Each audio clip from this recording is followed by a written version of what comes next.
ఒక్క మాట ఇంకొక మాట ఇయ్యాల సందర్భం కాబట్టి చెప్తా ఉన్నా. మీరు చూసుంటారు ఇయ్యాల నిన్న మొన్న వార్తలు గత 5 రోజులుగా ఏమవుతుందంటే ఎప్పుడైనా సరే పవర్ అంతా ఒకరిద్దరి చేతుల కేంద్రీకృతం అయితే ఏమవుతుందంటే ఇక దాని దుష్పరిణామాలకు ఇవాళ భారతదేశంలో ఏవియేషన్ రంగంలో జరుగుతున్నది ఒక ఉదాహరణ మీకు. గత 5 రోజులుగా మొత్తం ఎయిర్పోర్ట్లన్నీ రైల్వే స్టేషన్లు బస్ స్టాండ్ల కంటే అధ్వానం అయిపోయినాయి. ఎక్కడికక్కడ వేలాది మంది తన్నుకుంటాను కొట్టుకుంటాను ఎయిర్పోర్ట్లలో. తెలుసా ఎందుకో?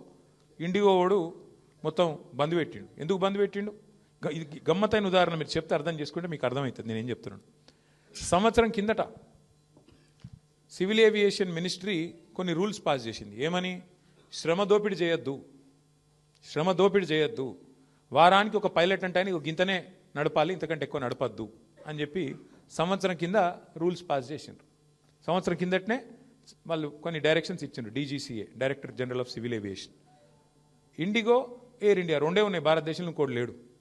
ఇప్పుడు ఏమైందంటే ఇది లిటరల్గా 2 వ్యక్తుల చేతులు మొత్తం భారతదేశంలోని విమానయానం మొత్తం 2 సంస్థల చేతులు ఆధీనం అయిపోయింది.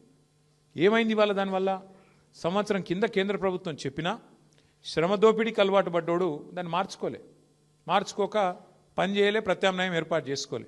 దాంతో ఏమైంది? నిన్న ఒక్క రోజు 1000 విమానాలు క్యాన్సిల్ అయినాయి. 1000, 1 కాదు 2 కాదు. మరి ఏమవుతుంది? ఎయిర్పోర్ట్ బస్ స్టాండ్ అయిపోయింది.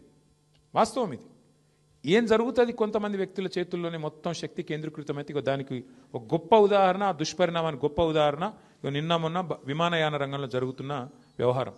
ఒక ఇండిగో, ఒక ఎయిర్ ఇండియా రెండే మిగిలినాయి ఇప్పుడు భారతదేశంలో. ఒకటి టాటా, ఇంకోటి ఇండిగో. వాళ్ళ చేతులకు పోయింది దేశం. వాళ్ళు ఇప్పుడు ఎస్ అంటే ఎస్, నో అంటే నో. ఆఖరికి ఏమైంది తెలుసా? 5 రోజుల తర్వాత కేంద్ర ప్రభుత్వం మేల్కొని వాళ్ళు ఇచ్చిన ఆర్డర్ వాళ్ళే వెనకకి తీసుకున్నది. ఇవాళ వాళ్ళు ఏ ఆర్డర్ అయితే ఇచ్చిర్రో, ఇండిగో వాడు మారలే, ప్రైవేట్ వాడు దిగిరాలే. నేను తప్పు చేసినా ఒప్పుకుంటలేడు. వానికి ఫైన్ వేసే దమ్ము లేదు ప్రభుత్వానికి. ఏమైంది ఆఖరికి? ప్రభుత్వం ఇచ్చిన ఆర్డర్ ప్రభుత్వం వెనకకి తీసుకొని ఇంకొక టైం ఇస్తాము అని చెప్పి తగ్గక తప్పని పరిస్థితి వచ్చింది. ఏమవుతుంది? శక్తి మొత్తం, సంపద మొత్తం కొంతమంది చేతుల్లో కేంద్రీకృతం అయితే అంటే ఒక గిది అవుతుంది. పోర్టులు, సీ పోర్టులు, రైల్వేలు మొత్తం ఇచ్చేస్తే ప్రైవేటులకు, అది కొంతమంది చేతుల్లోనే ఉంటే వాడు మునిగితే మొత్తం దేశం మునుగుతుంది. దానికి గొప్ప ఉదాహరణ ఇవాళ మన కళ్ళ ముంగటనే